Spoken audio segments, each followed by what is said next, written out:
As Shay was mentioning there, Hunter Hunter. This is going to be our final discussion about Hunter Hunter. So I know this has been a long time coming. We've been reviewing this thing and talking about reviewing it and finishing it out for a few months. That's on me. Sorry about that. A lot of stuff coming up. These movies, shows, various different things. But now, finally, this is it. This is the last review of Hunter Hunter. There, the anime. Um, and we're going to review the arcs of the Chimera Ant arc and the the election chairman arc there. So those are the two arcs there of the anime that the only ones there. And we're going to discuss those and review those. So, what is going here? What is going on here now? In case anybody doesn't know, let me get a little bit of background because I know it's been a minute since we talked about Hunter Hunter here. So you have Gon, who is a hunter here. He got his hunter's license. And the hunters are your professional people who specialize in men, who also are like assassins, bodyguards. They do various jobs for the government as well there of this world. And then they also have they kind of help without different issues kind of going on in the world. And then here a new issue arises in the Chimera Anarch with a new species here of the chimeras. And you see a new development of the species with the Chimera ants. And that is the king. They have a leader now who is one of the most powerful one out of all of them. And it's up to these hunters to come and stop them because he wants to start a revolution there, take over, basically be a new emperor dictator of the people on this in this world, and it's up to these kind of hunters to stop them. So that's kind of the general gist of kind of what's going on a little bit of in the hunter in the Chimera Ant arc there. Anything you want to add to that, Sage? No, that sounds like an accurate description.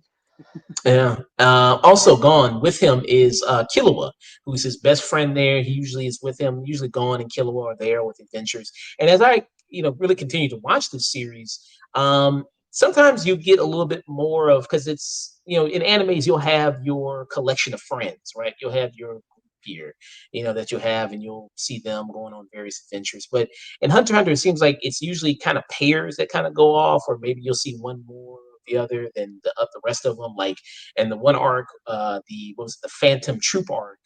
Mhm. There, it was a little bit more of Karipika than Gone and Killua that we saw there, and Lenario, he's always forgotten about. I feel like he's trying to get his degree. He's trying to pay for school. He's trying to become a doctor. He gets kind of not that as much as all the other rest of them there, but it's kind of yeah. But here with this arc, it really Karipika, he doesn't even show up at all in this arc at all with the Chimera Ants. Neither does Lenario. He shows up in the election chairman arc though. Lenario does, but not Karipika. So I thought that was kind of strange there. So if somebody can shed some little light on that, maybe it's a creative decision there, or why he didn't show up. And we're going to get into the election chairman arc as well. But Sage, what are your thoughts on the Chimera Ant arc there? Well, at the beginning of this story arc, I mean, I've made no veil about not being the biggest fan of this show in previous reviews for the most part. But at the beginning of this arc, it did start to turn around a little bit for me. I thought, okay, hey, we've got an invading force. We've got um, these giant ant monsters are showing up. They're tearing apart villages of people.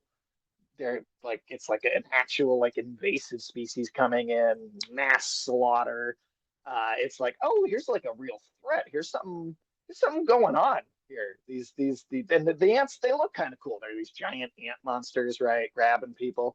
And so at first I was sitting here going, okay, you know what? Maybe this is where I do turn around. Maybe the show's got something for me after all.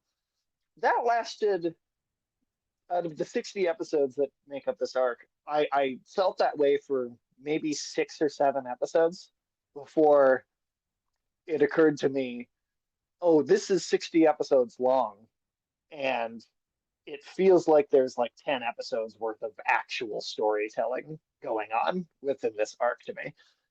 It does not also help that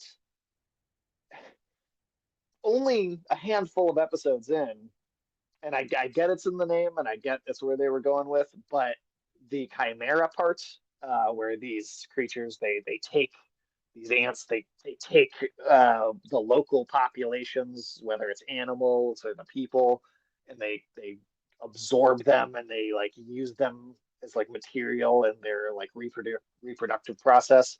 And then Mhm. when you get the next, you know, generation of these creatures, they look like cat people or all these like weird human animal hybrids.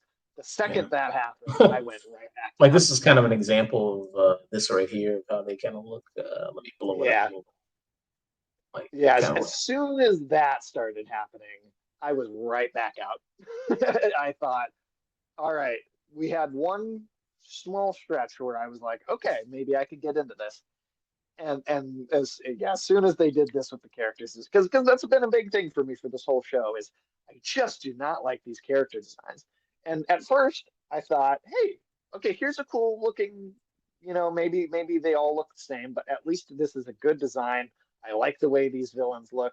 And then that goes right out the window as soon as they start turning into these weird people animal hybrid things. And the main villain, least of which I thought this just looks like a less interesting version of the Cell character from Dragon Ball. I'm not even a Dragon Ball fan, but even I was like, oh, I've seen this before. and we learn, so he gets called king through most of the series, and then he learns what his real name is. I think it's Miriam. Miriam, yeah, he's the Yeah. creator of the dictionary, you know? Oh, okay. I didn't. I didn't even catch that. Oh, yeah. And yeah. So yeah, this is him, and a lot of people. He has gotten comparisons to Cell from Dragon Ball Z, and this is Cell just for reference. Cell looks like here. So Cell goes through transformations. People don't know Dragon Ball Z Yeah, there. So he kind of looks like a little bit like the base form of Cell, like when Cell first kind of came to be. Like this is Cell how he first looked, yeah. and then he became like all muscular, and then he became this. So that's what he kind of looks like. I can see the comparison there. A lot of people say that. Um, as well. And Togahashi, who is the creator of Hunter x Hunter, also Yu Yu Hakusho, he is a massive fan of Dragon Ball, Akira Toriyama. Like he really nerded out of Akira Toriyama and everything like that. So he's a massive fan of Dragon Ball. So very heavily inspired by Dragon Ball and the work of Akira Toriyama. So maybe a slight nod to him as well and his work there.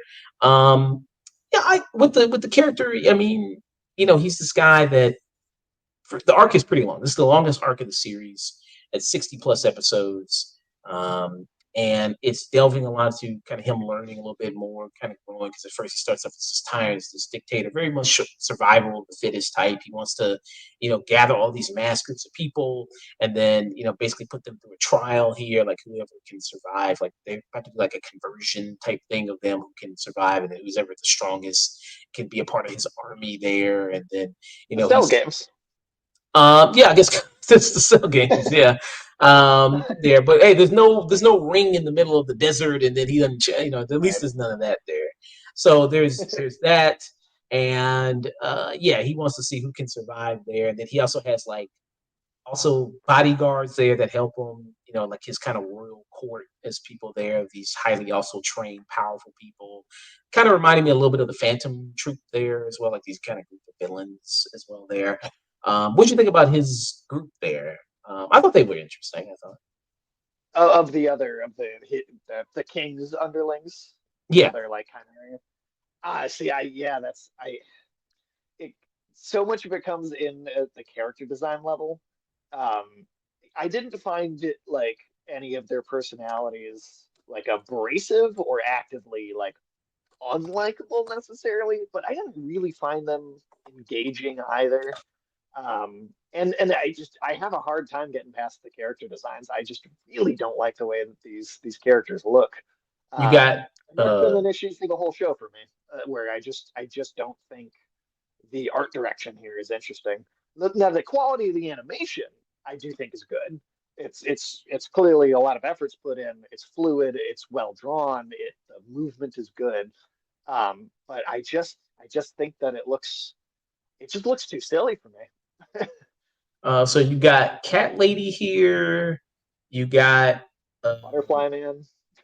Butterfly Man. You got kind of this kind of looks like a lower level demon that you would see on Yu Yu Hakusho. Actually, like Yeah, this guy to I the guess right here. he's better than the other two. So you kind of got that. And they are very heavily loyal to the king and loyal to his cause and will do whatever it takes to protect him and whatever he says. And whatever matters to the king is matters to them to the utmost importance. And that's where you have this little girl that comes in, and the And then king. we So he spent 10 episodes on a board game.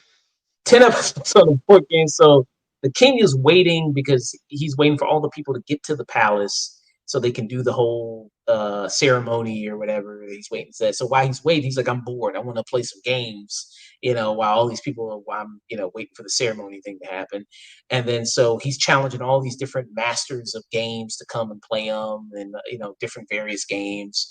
And then there's this little girl who's only, I think she's like 10, I think it's supposed to be she's 10 or 11 or something. And she's also blind there as well, which is double, sympathy points there. She's a blind little girl there. And they play a game of, you remember what the game was called? Shogi. Shogi there. Have you ever played Shogi? No, no, I haven't. But I can say the in the Cowboy Bebop movie, there's a like 2 minute scene of Spike and Jet playing shogi, and they make a very cognizant, clear, thoughtful point about the game, how the game relates to the story and the personal experience that the characters are going through within the narrative that narrative of that film. And that took about 2.5 minutes to get that point out. So why we had to sit through 10 episodes of that, I don't know. Yeah, and so I guess shogi is, I guess, what Japanese chess kind of. It's kind of like Japanese in a way. Yeah, I mean, I know it's strategic like chess is. I don't know the rules too well myself. And look, maybe there's some greater meaning that's lost on me because I don't know the rules of the game as well. But I got what the point they were making when they brought it up in Cowboy Bebop loud and clear, even though I didn't really know anything about the game. So Yeah, so this is shogi. So if anybody doesn't know, this is what it looks like. This is kind of what it looks like here.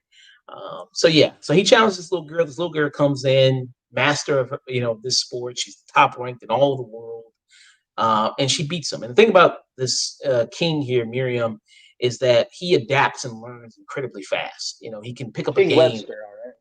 Yeah, like just like Webster, yeah, that he can adapt and learn incredibly fast. So he can, be a competitor to a person who's played this game and their whole life and is the master of the game in a matter of mere minutes. But he keeps losing to this little girl, over and over and over again. And like you said, this is stretched out over many episodes, and then over the course of these episodes, he kind of grows a bond with this girl and respects this girl and wants to kind of love this girl in a sense there in her honesty and humility. Did you like, I mean, even though it's kind of drawn out, did you like that relationship and the way it was done? In theory, I don't think it's a bad story or a bad storytelling decision. I do think it's an all right narrative thread. I think if it was cut down to like 2 or 3 episodes, I think I might have thought that was genuinely a good character arc. It just was to me it was just so stretched out that it felt like the whatever meaning that it might have had, it felt lost by the time it actually got to what it was trying to do. Mm, okay. Yeah. And then so talked a lot about the villains. What about the heroes of the story? So the heroes come in to try to stop this from happening. The hunters there, they don't want this conversion to happen. They want to kill the king, kill all these other chimera ants. What did you think about that part there? And we meet a new character. Well, actually, not a new character. The character already got introduced already, but Kite also shows back up in this arc. There. What did you think about that element there with the heroes? I still don't like Gon. I still, I still, I still just don't find him to be a very interesting character. He just I don't know. He doesn't ever feel like he's got that much going on as a personality. Like, yeah, he's the bubbly, peppy hero, shonen protagonist. I mean, and I've made it clear, shonen has not ever really been my personal favorite style of anime or genre of anime. So there are certain things and tropes that they may just not be for me, and I'm totally willing to acknowledge that. So like if you like those things, there might be a lot more here for you if shonen is just your type of storytelling. But he just feels simple and generic to me still. And I've said it many times, but the character design itself plays a large part of that. I just find him boring to look at.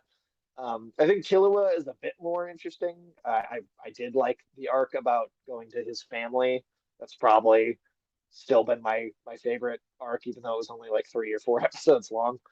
Um, but I feel like even even though he is also heavily featured here, I never feel like his characters moved past that arc back in like the first season of the show. I don't feel like there's ever been more done with these characters from where they started. They just feel like these static cartoon characters that just kind of always are how they exist. Yeah. Well, I'm playing a scene here. So there, a lot of people love this scene. This scene is so this is moment gone. He, really unleashes anger that we've never seen him before here. And the reason why he does that is so Kite, who's his friend there, we saw in our he Me gets watching the show. he gets killed by this. Well, I've got this character's name, but this cat lady here. I've got the character's name. My apologies, but yeah. So she's one of the bodyguards from the king there, and she kills him, and he doesn't know that at the time. He still thinks that maybe there's a chance to save Neferpitou. Neferpitou. Okay, and so Gon thinks there's still a chance to save him. So there's a moment where she's healing the little girl that the king was playing shogi with because she gets injured there, and he's like, "Okay, I won't fight you until you're done healing this girl. We'll make a deal. You heal her. I won't fight you here, and then so we don't risk hurting the girl. And then also, hey, you go and heal my friend. And then at the point where she tells him like, well, there's nothing I can do. You know what I mean? He's already dead. I can't bring him back. And gone. I mean, he just kind of explodes here, and he's tears. And you see kind of the villain and hero kind of switch places here. We're gone, as you said, we normally see them very, very bubbly, very cheery, very shonen protagonist like there. But here it's like a very dark moment where it's just like something switches inside of him, and he almost becomes like the king character, the King Chimera ant character there. And you see with the Chimera ant king that he becomes almost more sensitive and more caring there about the girl. Like the girl gets attacked by a bird there, a pigeon. Like the bird is keeps hitting her with the beak and everything like that. And he comes in and kills it there. This caring that he has. So yeah, you have this moment here of this complete rage, unfiltered and darkness, and I love the way it's animated. I love the way it looks there with it there. Yeah, did you like any piece of that? There? I'll agree with you about the animation. I think the animation itself is cool. Um, as far as like character Ulysses beat said he goes, turned into Shadow the Hedgehog. oh God. As far as like an actual character beat goes, though, I felt nothing. I Yeah. really felt nothing here. I It's one of those things where if I had been invested in the character prior to that moment, I could see how it might have worked for me or that there's something to it. But after, I mean, at this point, what, 110 or 100, like 100 episodes of story, and I just not ever connecting with this character even once. I mean, more than 100 even, because this is well into this arc. So 130 episodes in, 20 episodes, 120 episodes in, something like that. To Mhm. have a moment where he has this switch flip, and I don't know, it just to me it felt either you could either say too little too late or like almost scrambling to try and go like, oh, we forgot to have him like have character this whole time. Quick, throw something in there real fast just so it seems like something's happening. To me it didn't work really at all on a narrative level. It looks cool, I'll give it that. The animation's good. I definitely will give it points there, but yeah, narratively it just stone faced for me. Yeah, because going in this moment, he sacrifices. I mean, pretty much even his own life because you see like what he's doing. It's like he's kind of taking this nin energy and warping it because he ages up his body to like adult age there, so it becomes an adult. So to the point where he can beat this other character, because his character is very powerful. His character is very strong here, and then so he's kind of ages up his body to the point where he can actually beat her. And then all it takes is basically just one punch. I mean, it's pretty. That's kind of all it takes there, and then it kills her. Yeah, I'd give it more credit if it wasn't undone and negated so quickly afterwards. like with the election chairman arc there. Yeah, With he's the, just totally back to normal, like right at the beginning of the next storyline, or at least partway through the next storyline. Like yeah, it's completely no consequences, just totally. Well, let's undo that. If they'd stuck with that, and that had been like a permanent change in the story, I'd give it more points. I would be more positive about it as a moment of plot. yeah, because you see, like he even in this, I mean, you see he even rips his arm off further in the scene there where he's trying to match what happened with Kite there. I mean, he turns into Peter Griffin a little bit, but that's okay. Um, Yeah, I mean, so I don't know. It kind of got me. I kind of liked a little bit of the the emotion in it and everything that kind of happened there with it. The fight is, I mean, like I said, it's over pretty quick. It's just showing like I guess the just the brutality and how strong that Gon has gotten there with this power up and what he's able to do there. And like I said, he completely just sacrificed everything to just kill this one person there, his own life basically almost. Even though, like you said, it is undone in kind of the next arc there. So I even have this dramatic of a sacrifice if you're going to just undo it immediately in the next arc there. You know, at least some kind, at least maybe if he kept his arm was permanently gone and maybe his arm could come back, something to remind him Yeah, there. something, just some consequence. Damn, she's just lifeless. Like she like the rag doll. Just kind of up there. Yeah. So yeah, like that there. Yeah. Did you like some of the talking a little bit of the fight scenes here? Do you like the fight scenes in this arc? With this arc, did they have better Some fight of the scenes? fight scenes, yeah, some of those were all right. Some of, I mean, again, I think the quality of the animation itself is never really the issue. So like when they do have a big fight scene, it looks good.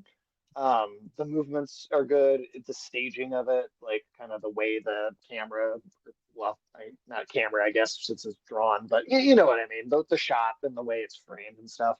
That's generally pretty well done. The character designs always kind of take away from it for me because I never think, oh, these characters are moving around in maybe a cool way, but I don't think the characters ever look cool or interesting. So that always takes the punch out of it a little bit for me. But I'll give credit on kind of the staging of how some of the fight scenes actually like play out. I'll give it credit there.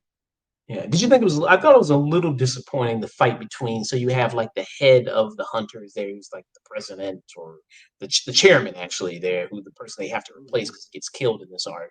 I thought that was a little disappointing when he fights the king of the Chimera ants. I think that was. I mean, I get it to show how strong the Chimera ant is, the king. But I thought it was a little disappointing in the way that fight went out. It wasn't as exciting. What you think about that? Yeah, I mean, I found it lackluster for sure. I I don't know if it stood out as like especially more lackluster than I find so much of the rest of the show to be, but I could definitely see what you mean for sure. Yeah. Netero, I think is the name of the guy there. It was him. And then the other guy, I don't think he didn't fight really much in this arc. The guy that's kind of like his, I guess, second in command or the older guy too. Yeah, not really. At least not Yeah, that I remember. yeah. Him. Yeah. So I didn't really see much from him action wise there. So I was kind of disappointed. I didn't like that, but I like the villain in this. I think that the villain of the King Chimera is. I mean, it's a story that's been done plenty of times about the guy that starts off as like a tyrant, then grows compassion. There, he meets the power of the love for a child. You know what I mean? Like that's always happens with assassin movies. It's like the love of a child is going to turn me around. All this killing I've been doing for all these decades Right. and then that's gonna turn. But that's kind of it's a little cheesy, but I think it kind of works there. It kind of gets me. I think it's emotional there in that sense. That and he had a change of heart due to a flashback of what looked like some weird fetish pregnant ant porn. Like he was remembering like what his mother. Yeah, I think he's. Yeah, that was bizarre. I didn't like that at all. That whole sequence was just weird. I did not need to see an ant rubbing its pregnant belly. That looked like a weird fetish. That did not. I was very unhappy looking at that.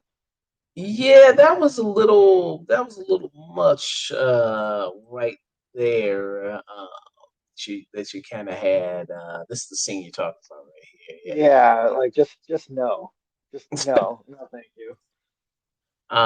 Yeah, that's I could see that being a little much there. But yeah, and then also they kind of have some other chimera ants that join the side of the hunters to help fight. Kind of the people that are trying to take over. Some of that was. I kind of liked the like octopus that dressed like a lawyer sometimes. Oh yes, they do have, yeah, that little the little kind of, it looks like a plushy octopus that kind of Yeah, runs he around. was kind of fun here and there. He was kind of fun. Uh, um, but this arc is really, yeah, mostly. I mean, Killua. I wouldn't say he gets too much. I mean, he does. You get to see a new power up with him using Godspeed. You do have that. In this, did you think that was a cool ability, Yeah, Godspeed? I mean it's an all right moment. Again, if I was invested prior to it, I'd feel more engaged by it. So like I can't say it was a great moment, but it was a decent moment at least. I'll at least say decent. That's my high praise for it. Yeah. And a lot of people think that, I mean, this is not only one of the best arcs in the show, but just one of the best arcs in all the anime. There with this Chimera Ant arc. There, would you say that? No, no, I wouldn't. I mean, look, I know people love the show, and I'm sure with these reviews, people are probably sick of hearing me just be negative every time we talk about it. And I'd love to genuinely, like I've said this before, but I genuinely, as someone that like really loves it and sees all this deep storytelling in it, wants to comment or come and tell me why it is so good, I welcome it because I don't get it. I genuinely don't understand. Um, so like give me details. Tell me what's so deep about it or what's so interesting about it because I'm not seeing it at all. And I've actually I'll wait until you're ready to move on to the election arc, but I do have one extra thing about the Chimera ants as like a as storytelling idea that I'd love to get into. What about that? Well, what about So this is something that Ulysses in the chat actually brought to my attention here. But Hunter x Hunter started in the mid '90s, and there's a series called Shadowrun that I think either early '90s or maybe late '80s that started. And there is a story in Shadowrun called Bug City where these giant ants come in from another plane of existence, like the sporin species that come in, start stealing human bodies and like other creature bodies to like use and absorb and like take on parts of their characteristics. Uh, like going into like big populated areas and mass attacking, forming like a hierarchy of new ants in this new world. Um, I mean, the only real difference that I can tell is that they change form physically when they start making more of themselves. If Ulysses is still in the chat, feel free to comment on the weird similarity here between these two things. it? And But then Shadowrun came out before Hunter x Hunter. Yeah, Okay. Shadowrun came out before, and definitely way before Hunter x Hunter got to this particular story arc. But it also just was before the series in general. Um, but yeah, and it seems weirdly the same. I mean, again, the one big difference is they change form and become these other like weird animal hybrids in Hunter x Hunter as the story goes on, and Shadowrun does not do that. But it struck me as once I started hearing about it, it struck me as kind of bizarre just how similar these things were.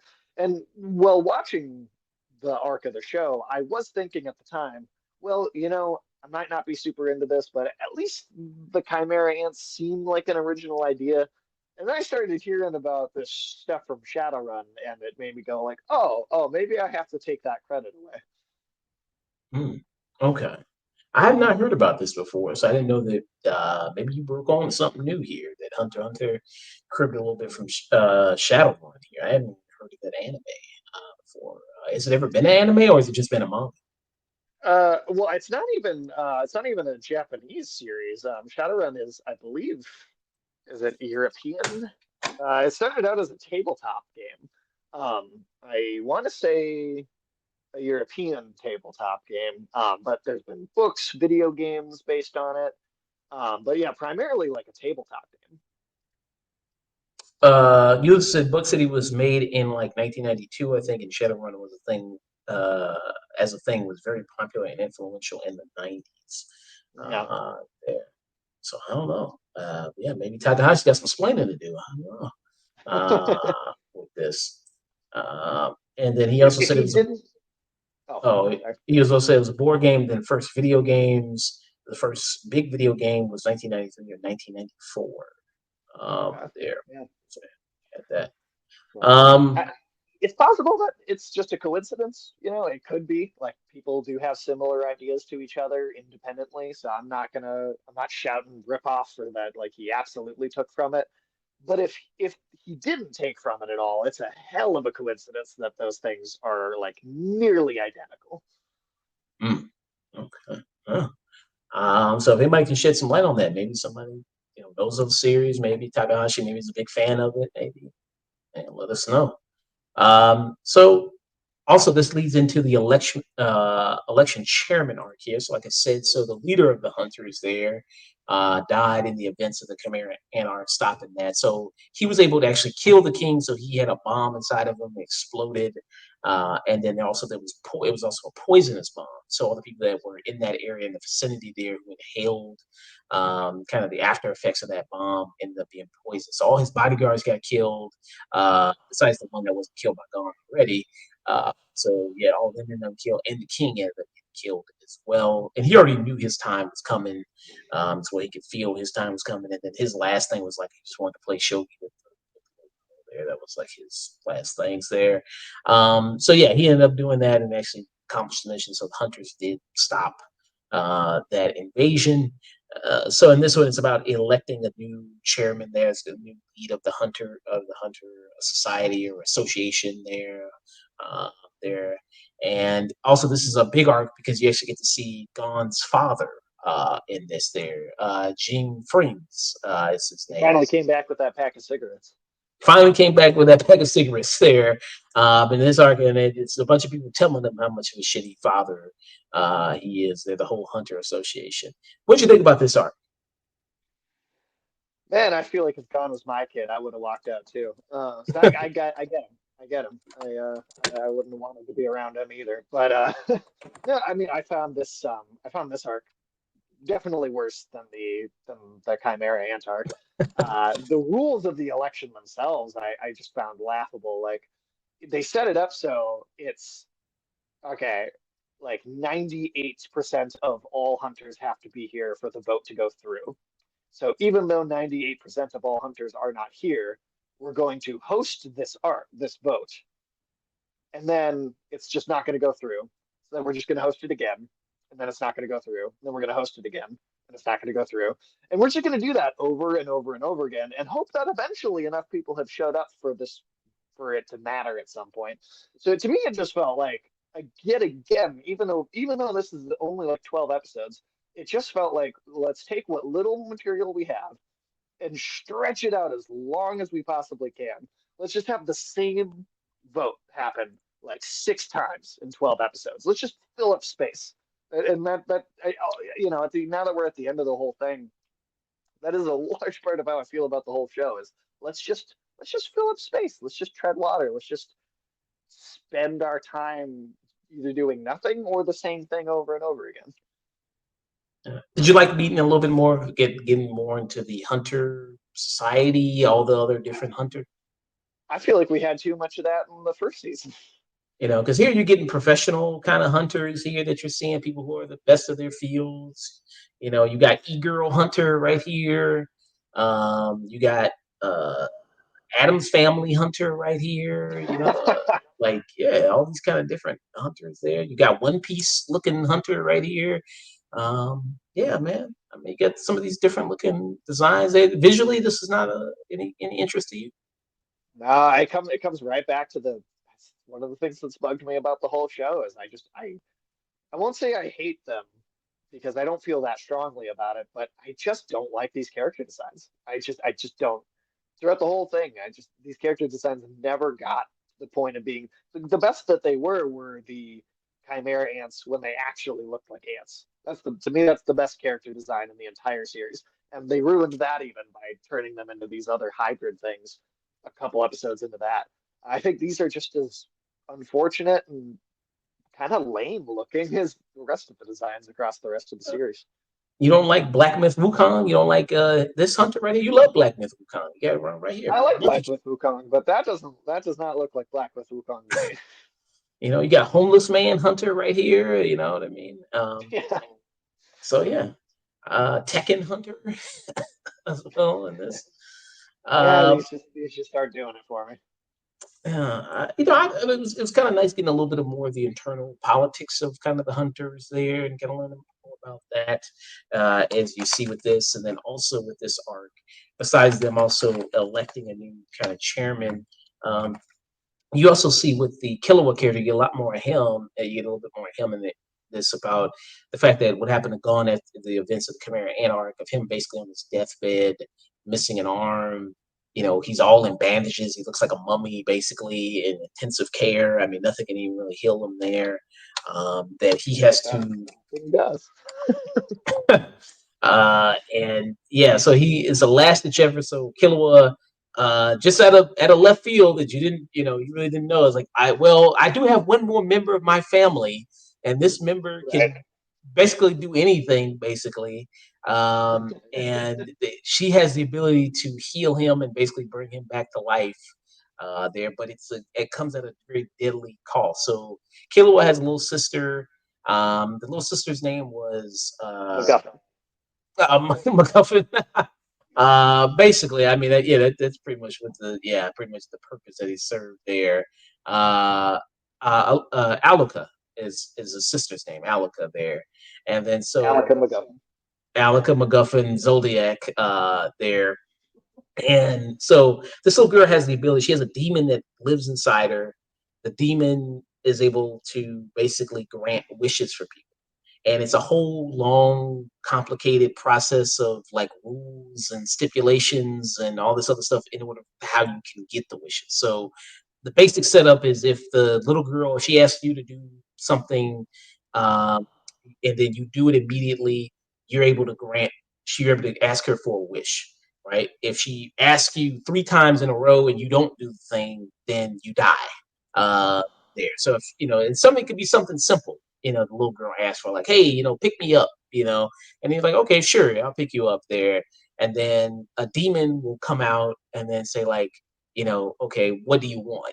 Like, what wish do you want? And somebody can ask for a wish. And then, but some of the wish, and now some of it is dependent on what you want, right? It's kind of like the law of equivalent exchange. Like, if you're gonna ask for something, then something else in the universe has to be taken away in order for you to get that thing. So some person wishes for like $1 million. It's like, I want $1 million, and then so because that woman got $1 million, then like I think they said like 60 people died across the world or something like that. So that happened. So that was the exchange that kind of happened. So it's like all this long, complicated type rules there that they kind of set up with this of how this power can be used, which I did like. I did kind of appreciate that they set up stipulations and that.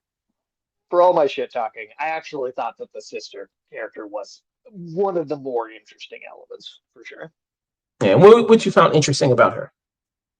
Well, the idea that there's some actual cost to what she does, there's like something deadly about it. There's something that feels significant, permanent consequences of what she does and what she's capable of doing.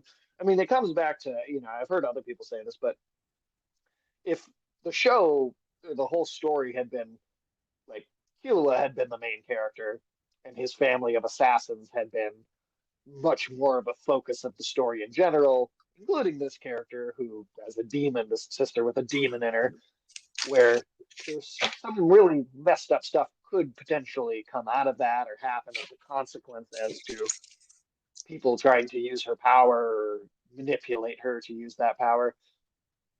That sounds like an interesting story.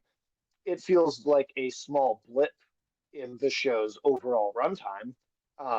But it is something where I wish there was more of a focus on this, or that this had been more of a significant element of it. Because I probably would have been more positive if this had been more of what we were doing.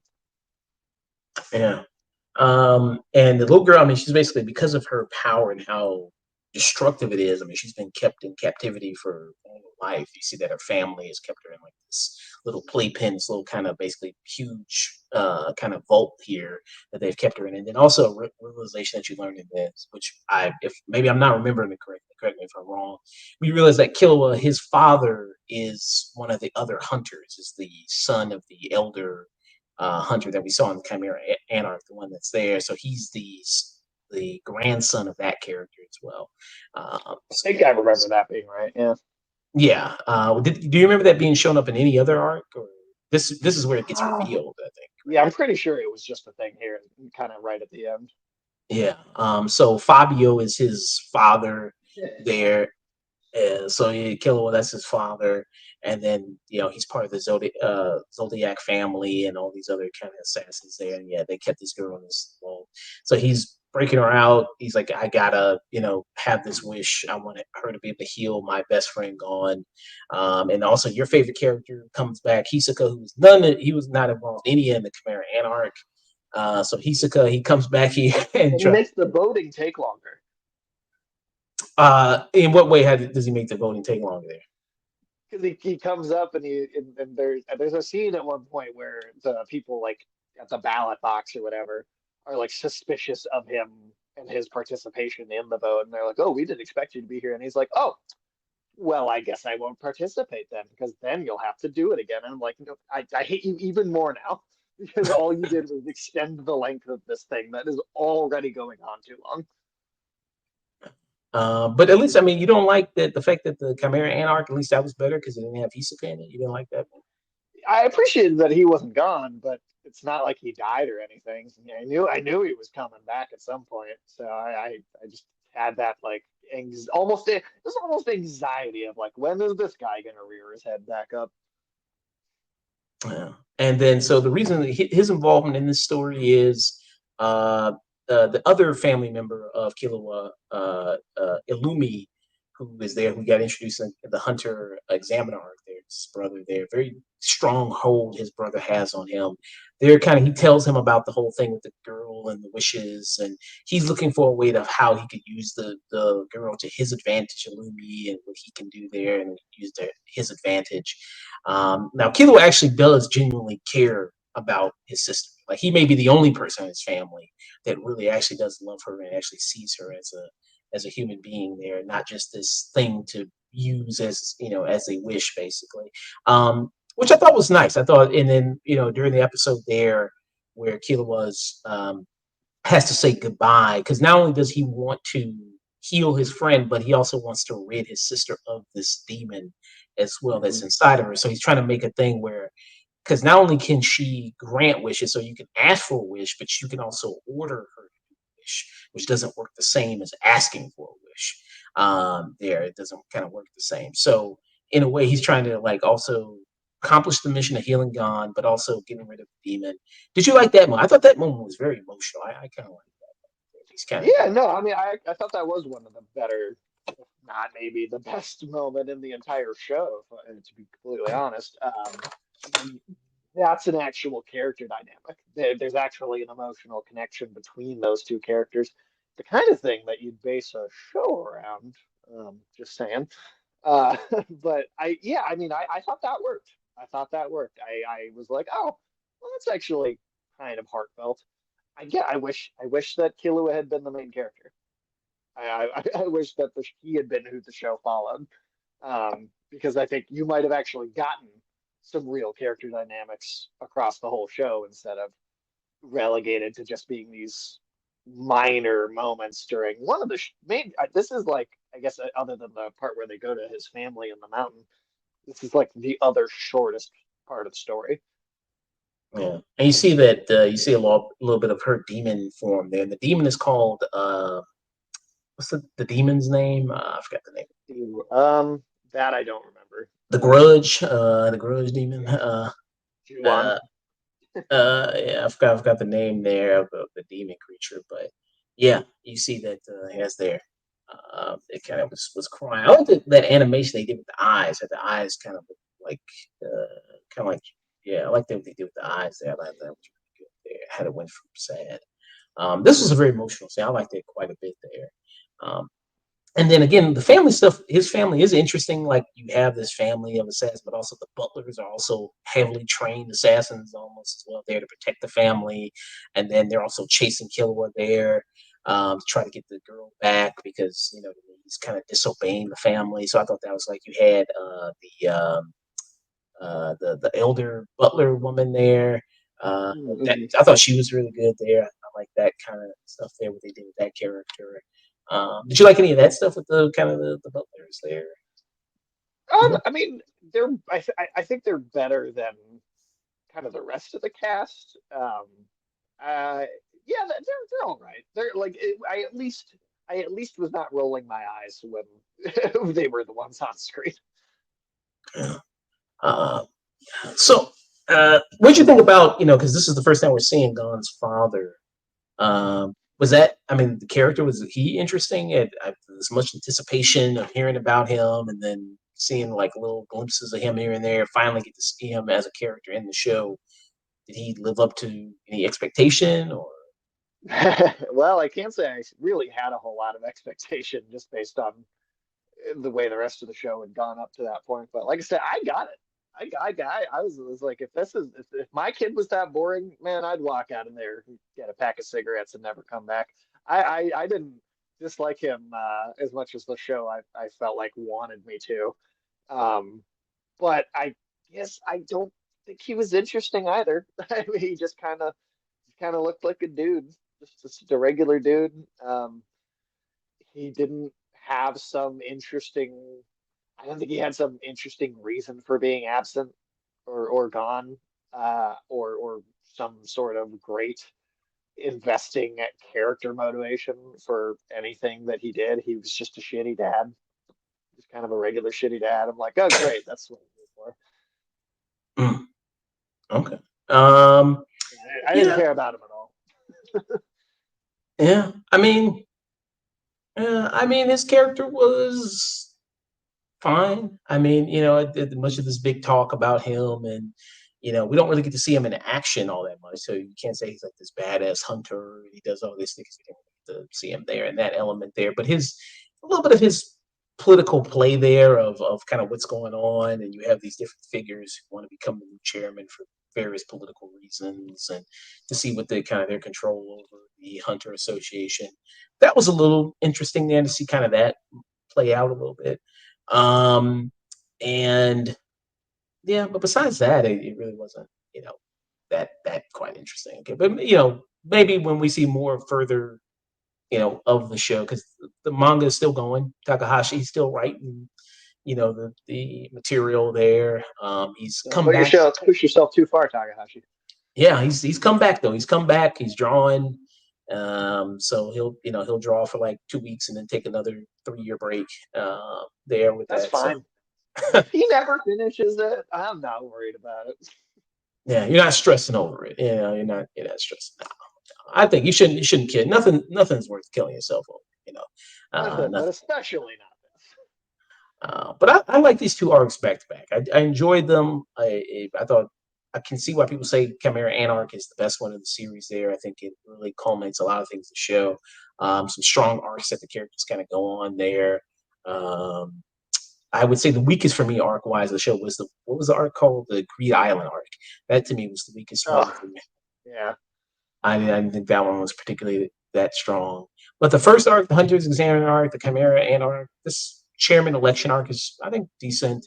The York New City arc, that was fine, I guess. So for me overall, I give Hunter x Hunter. Do I think Hunter x Hunter is one of the better animes I've ever seen? No, I don't think so. I can't say like, I mean, especially from even Takahashi himself with Yu Yu Hakusho, which I love Yu Yu Hakusho. Yu Yu Hakusho might be one of my favorite animes. That and Cowboy Bebop. Full Metal Alchemist actually is my favorite one actually of all time. So it's in the top. Yu Yu Hakusho's top three for me. I don't really see it with me personally. The love for Hunter x Hunter, I think it's okay. I think it's solid. Would I go back and rewatch it and enjoy it like something like Yu Yu Hakusho, which we did? We did a rich review of that. Um, Went back and probably not, but that's just me. But I give it a high stream it there for it, like yeah, around that territory, low tune in. What about for you? Oh man. Again, people probably sick of hearing me complain about this show, but yeah, pretty much through and through, this is a skip it overall for me. Jeez. I really just so little of this ever really landed or connected in a way that was interesting. There might have been a couple of moments here and there, or an episode every once in a while that I thought stood out as being a bit better from the rest, but never enough to turn things around. And it, even when those things did come up and happen, it always felt like too little, too late. Way after way too much wasted time on nothing, with character designs I don't like, art direction I don't like, on plot lines that I do not find interesting, interactions and dynamics that just always fell flat for me, if not laughably bad, I thought at times.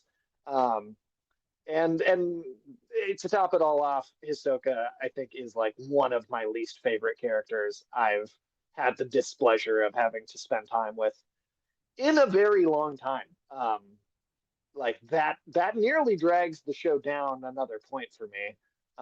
But I won't go down all the way down to a burn it, because I didn't like hate the show, for the most part, but I did hate that character.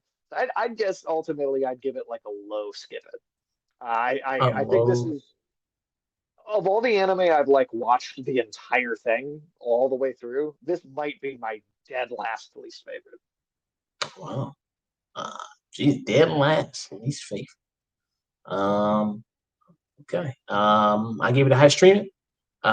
And you give it a low skip it for Hunter x Hunter. Ulysses said, I also point out the character design of the Chimera ants is very similar to the original character designs for Shadowrun's ant people, which you can kind of see on the covers of Shadowrun. Books look like Universal Brotherhood, which came out even before Bug City. Uh, he's got that. Yeah. All right, people, we are done with Hunter x Hunter. That's it. That was all our No more. uh, we are finally done with that there. So, I feel like Frodo's sitting on the volcano after getting the ring in the lava finally. uh, I mean, I guess this is Sage right here with being done with Hunter x Hunter. Finally I hate free. Jar Jar too, but I'm with him this one time. Finally free there, that Hunter x Hunter. Yeah.